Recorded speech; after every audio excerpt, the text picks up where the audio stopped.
welcome back to Bucket List Homestead. Day 7 of Every Bit Counts Challenge. So we're through the first week, and my plans have changed again because I don't know if you can tell, it is very, very rainy here today. Like, we're under rainfall warning. We're getting like an inch an hour. I think they said like that's a lot of rain in an hour. Like, we're getting like a major rain. And that was the lazy ears, in case you were wondering. And I was going to do my garlic today, but I need to do that outside because it's still full of mud. You know, it's still got dirt and things on it, and the weather's not cooperating. But I'm still kind of doing the garlic today. So when I was organizing our freezers before our trip to New York and to start getting ready for the season, harvest season, I found a great big frozen bag of last year's garlic scapes. I thought I had used them all. These were hidden underneath a lot of things. So today we are going to dehydrate these so I can powder them into garlic powder. It makes really pretty garlic powder. It stays green, which is kind of cool. It's just not as strong as garlic, so you maybe have to use a little bit more, but I find it's the best way that I like to use it. I do save some sometimes, and I have some from this year's. That I'll use for like stir fries going into the fall and winter, but this is really probably my favorite way to use it, and to make garlic powder. So I'll show you how to do it. It couldn't be easier. So all you need for this is your scissors. I find that's the easiest and quickest way, and you're just going to cut them, try to keep them roughly the same size. That's probably the hardest part of this whole thing. And these I took out early this morning, so these have been sitting out for about 3 hours, and then I ran them under some hot water just to make sure, so they're completely thawed out. Now, that being said, I have done this with frozen scapes right into the dehydrator. It just took longer to dehydrate them. So, but this time I thought I have the time. I knew what I was going to be doing, so I could plan, so I took them out. So we're just going to fill these trays with as many scapes as we can. I've got 5 trays pulled out. I honestly don't know how many it's going to be. It might end up using all 9 trays because there's a lot here.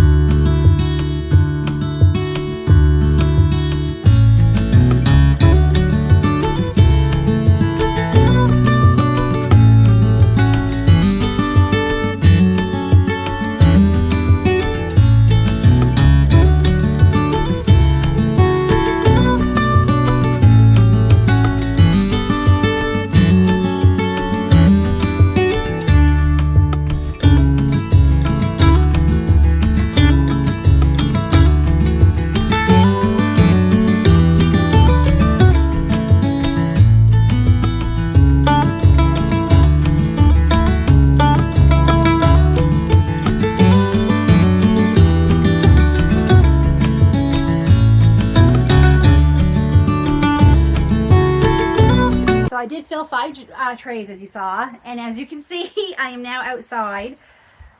Yes, it's raining, but we have this big, huge gazebo out here, and I've got my dehydrator outside because this gets very pungent. It's already insanely smelly. I haven't even turned it on yet. So I like to do this outside. Onions, garlic, things like that. So I've got it pretty much in the middle. So even if we have more rain come through the screens, it should be okay. I'll keep an eye on it. If I have to, I'll move it over even more. But as long as we're not going to be out here today, so as long as the dogs have enough space to get out through to the fenced-in area behind me here, or behind you, I should say. So 105 degrees, and we'll let those go for 24 hours probably. Yeah, they're very wet, so I'm gonna say it's gonna be at least 24, if not longer. But let's go back in and see all that we preserved for this first week of the Every Bit Counts Challenge. Okay, so the things that aren't out here are I can't remember if it was 5 or 6 bags of the peppers that I froze. Those are in there, and quite a few yellow beans. I'm hoping by sometime next week I'll have enough to can. So those are in the freezer. We did those this week. We dried rose petals, and this is more mullein flowers that I've been harvesting off and on. I just haven't been showing it on camera. So we've harvested them, preserved them, and dried them. We did 7 quarts of apple pie filling from apples in our yard.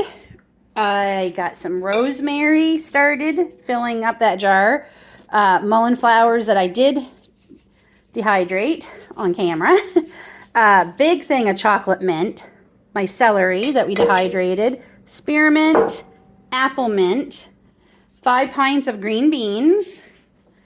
Almost a good half pint jar of echinacea flowers. A good start on my sage. And marshmallow, which I have more I need to harvest. So this is all we did, plus what's in the freezer this week. So I'd say that's not a bad start for the first week of the Every Bit Counts challenge. Plus that garlic scapes will probably fill the rest of my pint jar with garlic powder. So I'll have a full jar. So that's fabulous. So there we go, folks. Day 7 in the books. 1 week. First week down, 3 more weeks to go. See you tomorrow for day 8.